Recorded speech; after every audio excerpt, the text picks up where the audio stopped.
2:11 a.m. Persian Gulf, 47 nautical miles southwest of Bandar Abbas. An Iranian anti-ship missile just went live. Not a radar sweep, not a test activation. A C-802 anti-ship cruise missile, Iran's primary naval strike weapon, launched from a coastal battery on the southern Iranian shore, tracking southeast, heading directly for USS Gravely, an Arleigh Burke-class guided missile destroyer operating in the eastern Persian Gulf on a routine freedom of navigation transit. The missile was doing 880 kilometers per hour. At that speed, from that distance, the Gravely had less than 3 minutes before impact.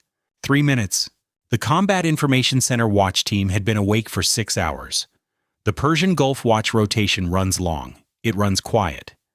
And when something moves on the tracking displays at 2:11 a.m., the first instinct, trained and institutional, is that the contact is commercial traffic, a malfunction, or an exercise event that didn't get properly deconflicted.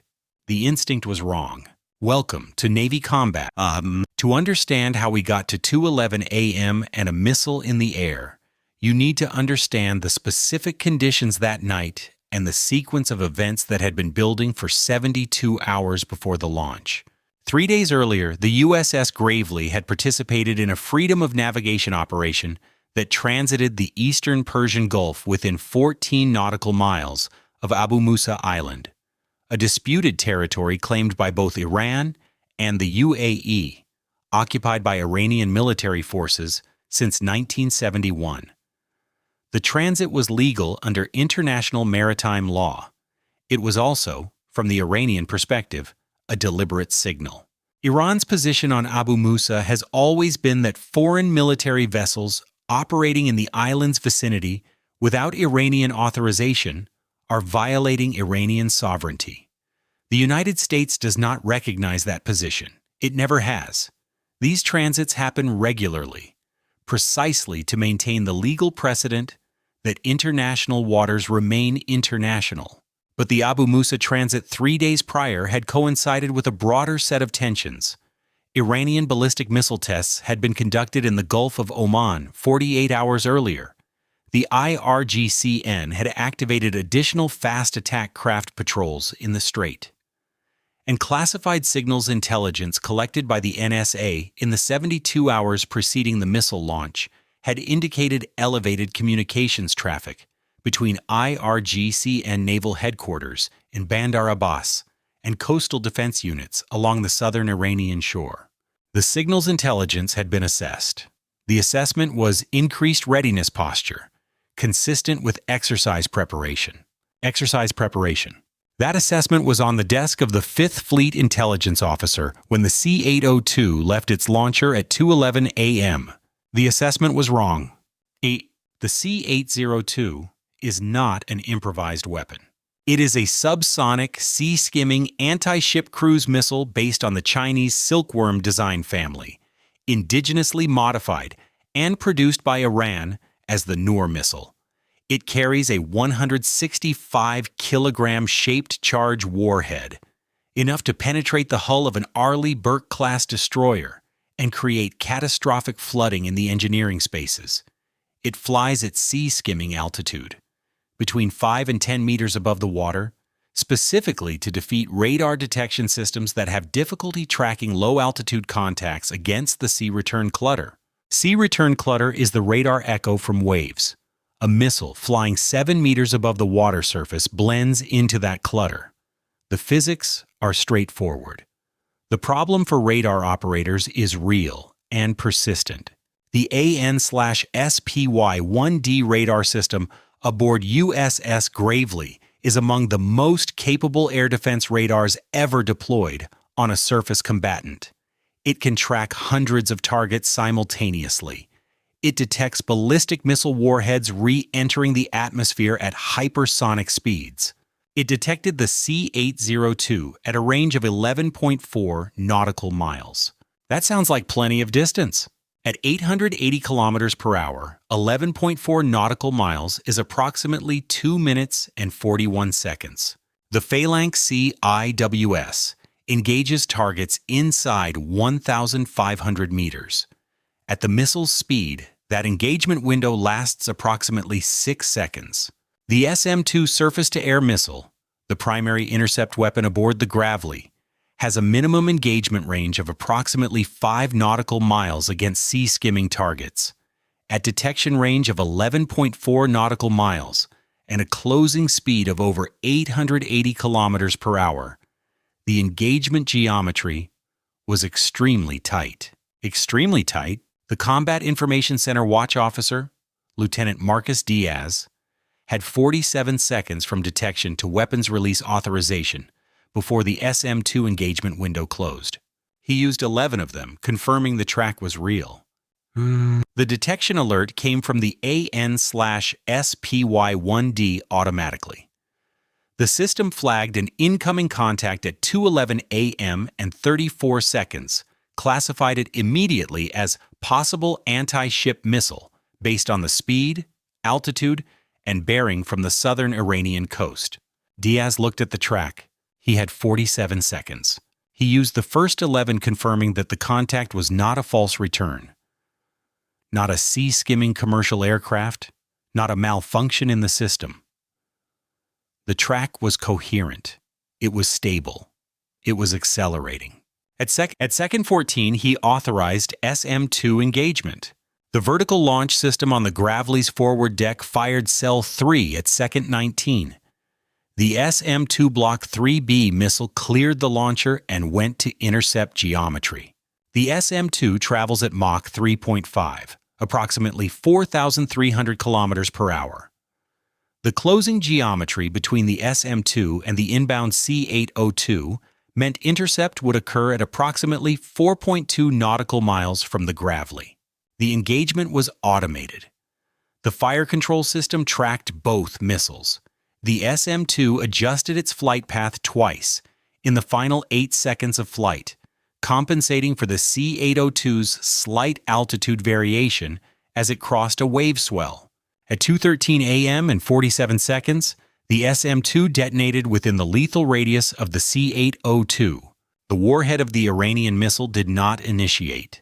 The debris field scattered across the water at 4.1 nautical miles from the Gravely's bow.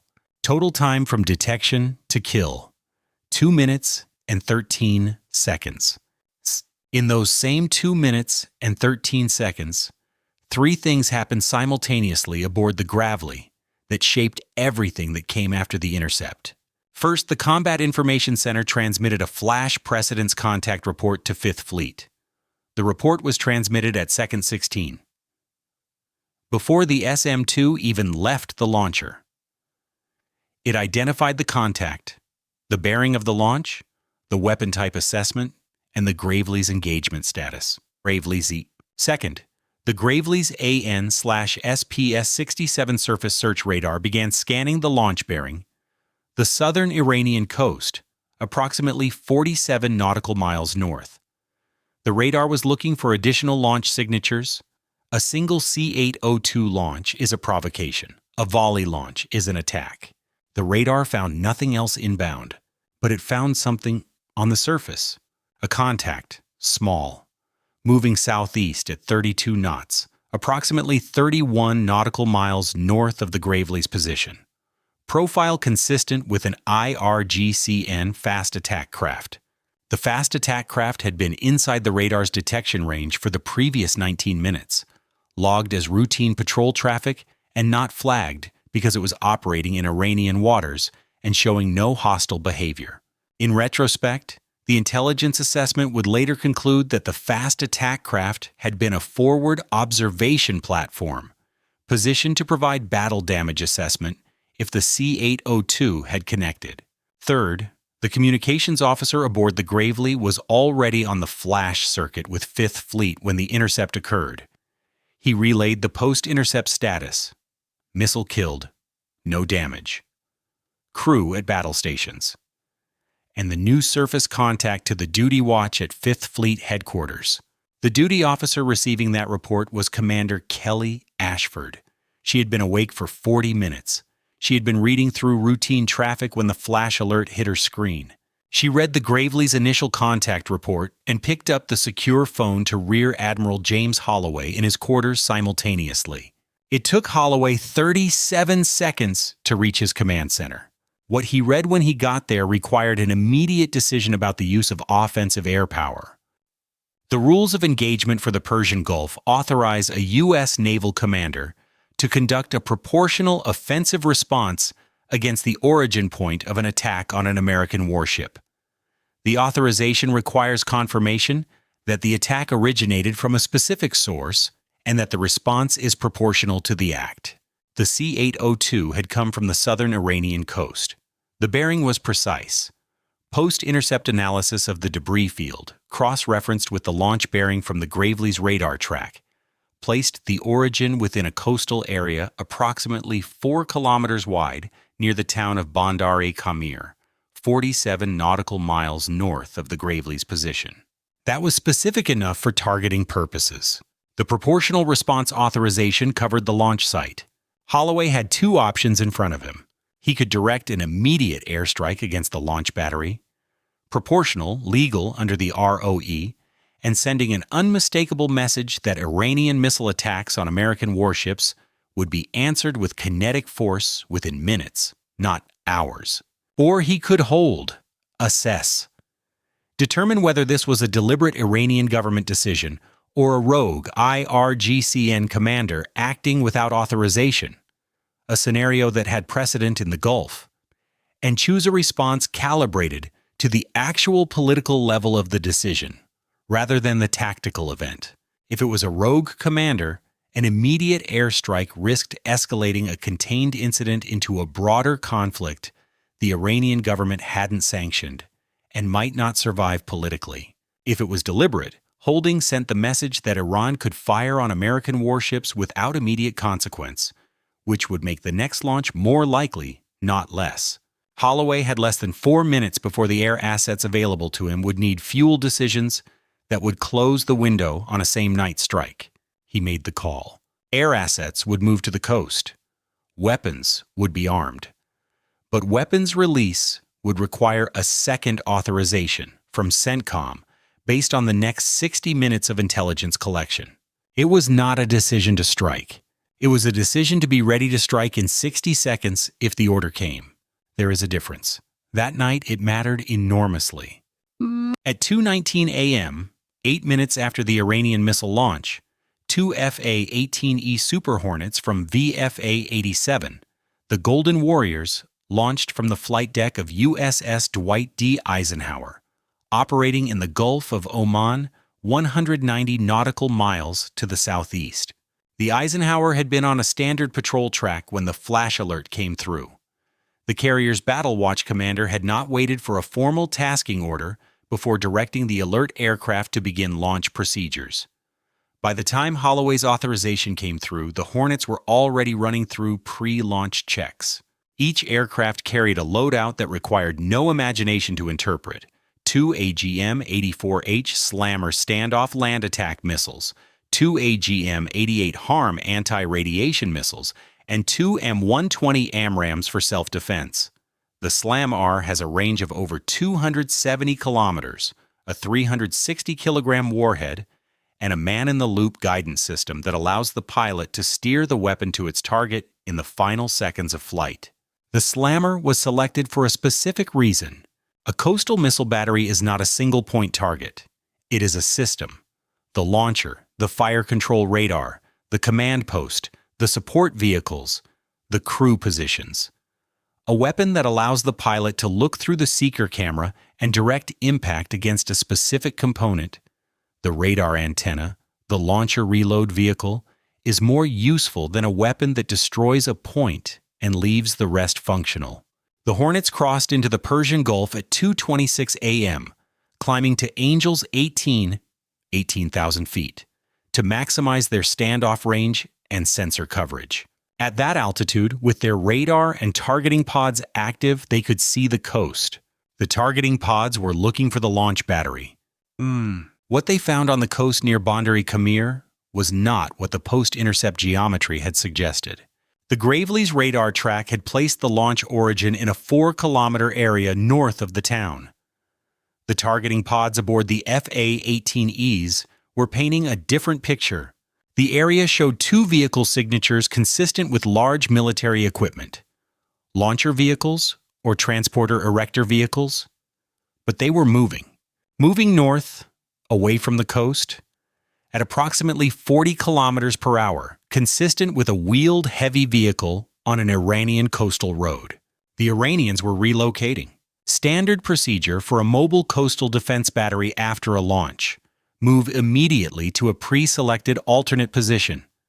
The C-802 system Iran operates is road mobile precisely to make post-strike targeting difficult. Launch, move, reload. The window between launch and relocation is typically between 12 and 20 minutes. The Hornets had arrived at the coast 17 minutes after the launch, 5 minutes too late for a static target. The vehicles were now in a built-up area, a coastal road that ran through the outskirts of Bandar-e-Kamir, civilian population, civilian infrastructure. The ROE for an armed strike against a military target relocating through a civilian area required a collateral damage assessment that could not be completed in the field within the available time. The lead pilot, Lieutenant Commander Rachel Torres, checked in with 5th Fleet on the tactical frequency. Target has relocated, 2 movers, built-up area, request guidance. The guidance came back from Holloway in 40 seconds. Do not engage, maintain orbit, continue observation. Torres acknowledged and put the Hornets in an orbit pattern over the Gulf. 22 nautical miles from the Iranian coast were now close enough to maintain targeting pod coverage, far enough to stay outside the effective range of Iranian short-range air defense systems deployed in the area. For the next 41 minutes, the 2 Super Hornets orbited and watched. The vehicles stopped. The vehicles moved. The vehicles stopped again at a position approximately 14 kilometers north of the launch site, outside the original targeting area, in a location that post-incident satellite imagery later confirmed was a pre-surveyed alternate position, prepared with pre-positioned reload equipment. The battery had not just moved. It had moved to a site that had been prepared for exactly this contingency. At CENTCOM headquarters in Tampa, the senior watch officer was on the phone with the Joint Chiefs by 2:45 a.m. The situation report was clear. A C-802 anti-ship missile had been fired at a United States Navy destroyer in the Persian Gulf, intercepted successfully, no casualties. And the originating battery had relocated and was now in a prepared alternate position with reload capability. The intelligence assessment, compiled at speed from signals intelligence, imagery, and the Gravely's on-scene reporting, assessed the launch as deliberate and authorized at the IRGCN command level or higher. The evidence for that assessment included the pre-prepared alternate position, which required planning and resource pre-positioning that a rogue local commander could not have arranged independently, and the presence of the fast attack craft as a forward observation platform. This was not a rogue commander. This was a decision. The question for CENTCOM and the Joint Chiefs was the same question Holloway had faced 40 minutes earlier, now elevated by 2 levels of command: respond kinetically or hold. The decision that came back to 5th Fleet at 3:14 a.m. was to hold. Not permanently, not indefinitely, but hold, pending a back-channel communication through Oman, a diplomatic channel that both the United States and Iran had used in previous crises to communicate directly without the formal acknowledgement that direct communication would require. The communication was sent at 3:22 a.m. The message was direct. The United States had intercepted an Iranian anti-ship missile fired at a U.S. warship. The United States was prepared to respond with kinetic force against the Origin battery and associated Iranian naval assets. The United States was also prepared not to respond kinetically, on the condition that Iran acknowledged the incident through back channels, committed to preventing recurrence, and accepted the presence of American air assets in the eastern Persian Gulf as a non-negotiable operational condition. The response came back through the Omani channel at 4:47 a.m. It did not acknowledge the missile launch. It did not commit to preventing recurrence. It stated that Iran reserved the right to defend its territorial waters and national sovereignty against acts of aggression by foreign military forces. It was not a concession. It was not an escalation. It was a deliberate ambiguity designed to give both sides a path that didn't require either to admit what had happened. At 5 a.m., Holloway directed the two FA-18Es to disengage and return to the Eisenhower. The Hornets had been orbiting for 41 minutes. They had weapons. They had targeting solutions on the alternate battery position. They had authority to strike on a single additional order. The order never came. Torres acknowledged the recall and turned southeast. As her aircraft climbed away from the coast, her targeting pod captured a final image of the alternate battery position. The vehicle signatures were still there. A third vehicle had joined them. They were not preparing to leave. They were preparing to reload. The diplomatic aftermath of the incident was managed through a combination of official silence and private pressure. The United States filed no formal public protest. The State Department made no public statement about a missile launch. The incident did not appear in any official U.S. government communication for the next 11 days. At that point, a defense industry publication with sources in the Pentagon reported that a surface-to-surface missile had been fired in the Persian Gulf in what was described as a possible targeting incident involving U.S. naval forces.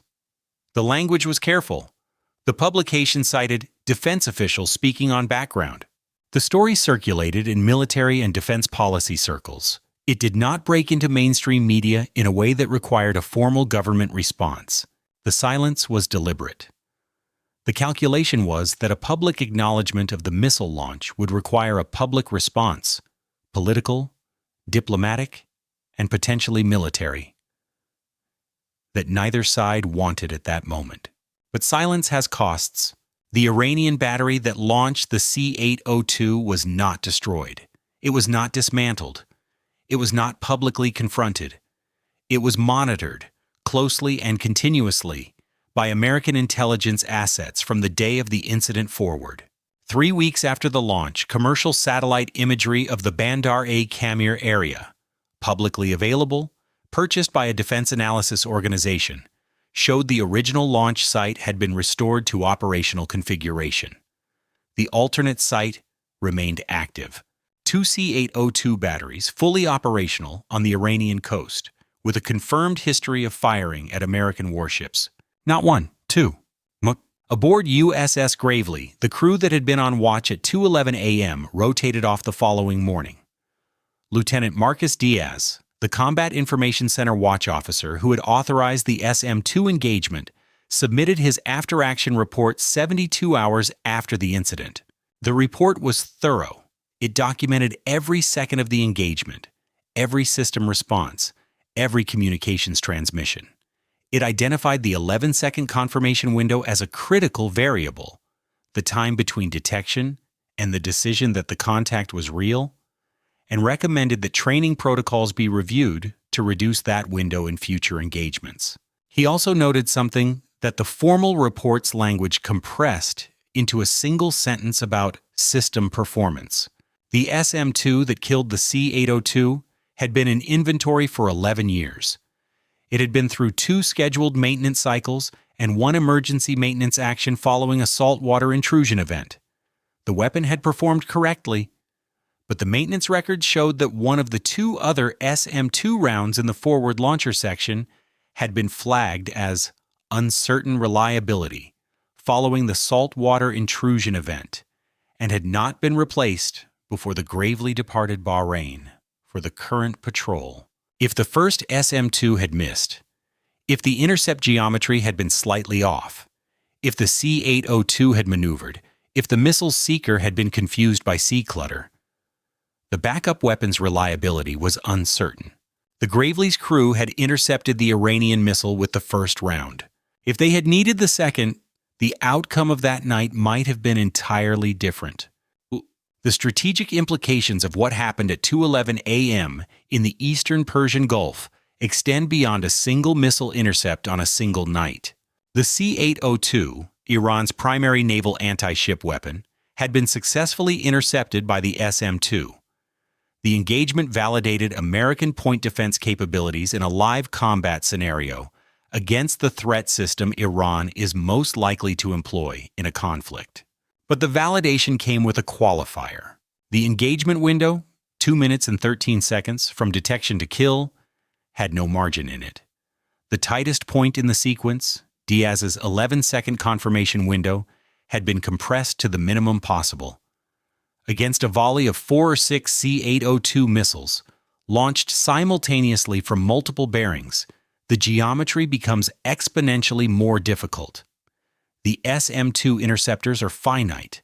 The vertical launch cells are finite. A coordinated saturation attack, the doctrine Iran has publicly described as its primary anti-access strategy for the Persian Gulf, would not give a single destroyer 2 minutes and 13 seconds per missile. It would give fractions of that. Pentagon analysts had modeled this scenario. The models were classified, but the modeling assumptions were knowable from public sources. A single Arleigh Burke-class destroyer, properly crewed and alert, could reliably defeat a salvo of up to 4 C-802s under ideal conditions. Ideal conditions meaning clear weather, no electronic jamming, all weapons in full operational status, crew at battle stations before the first detection, and a threat axis from a single direction. That night, the conditions had been approximately ideal. The next time might not offer that. The USS Gravely transited back to Bahrain 48 hours after the incident. The crew was debriefed. The ship was inspected. The questionable SM-2 round was replaced. The destroyer returned to patrol operations 7 days later. The eastern Persian Gulf was waiting for it, and the battery was operational again. The question was not whether Iran would fire again. The question was what the next launch profile would look like. How many missiles, from how many bearings, with what level of electronic support, now that Iran knew the American response time, the intercept geometry, and the 11-second window between detection and decision. They had collected that data. They were using it. Stay vigilant, stay informed. I'll see you in the next one.